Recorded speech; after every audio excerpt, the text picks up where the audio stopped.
தைப்பூச விரதத்தை ஒரு சில ராசியினர் கண்டிப்பாக கடைபிடிக்க கூடாது, ஒரு சில ராசியினர் கண்டிப்பாக கடைபிடிக்க வேண்டும் அப்படிங்கிற மாதிரி நிறைய வீடியோக்கள்லாம் வருது.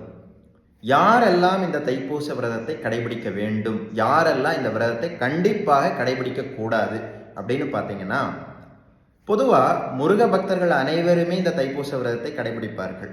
அது மட்டுமல்லாமல் ஏதேனும் ஒரு பலன் வேண்டி முருகப்பெருமானுக்கு விரதம் இருக்க நினைப்பவர்கள் இந்த தைப்பூச விரதத்தை கடைபிடிப்பது வழக்கம்.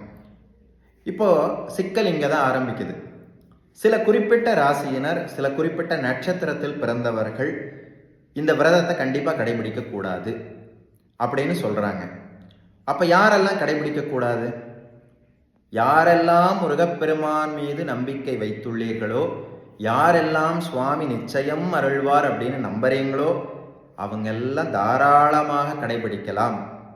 எந்த டிஸ்கிரிமினேஷனும் இங்கே கிடையாது.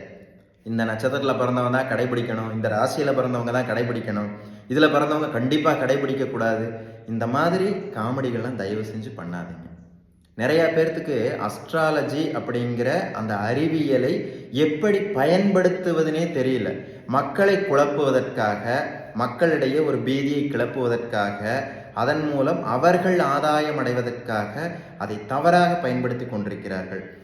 எந்த ராசி கடைபிடிக்கணும், எந்த ராசி இந்த விரதத்தை கடைபிடிக்க கூடாதுன்னு எந்த விரதத்துக்குமே கிடையாது. இந்த விரதத்துக்கு மட்டுமல்ல, எந்த விரதத்துக்குமே கிடையாது. முருகப்பெருமானை யாரெல்லாம் நம்புறீங்களோ, சுவாமி அருள்வார்னு யாரெல்லாம் நம்புறீங்களோ அவங்கெல்லாம் தாராளமாக இந்த விரதத்தை கடைபிடிக்கலாம்.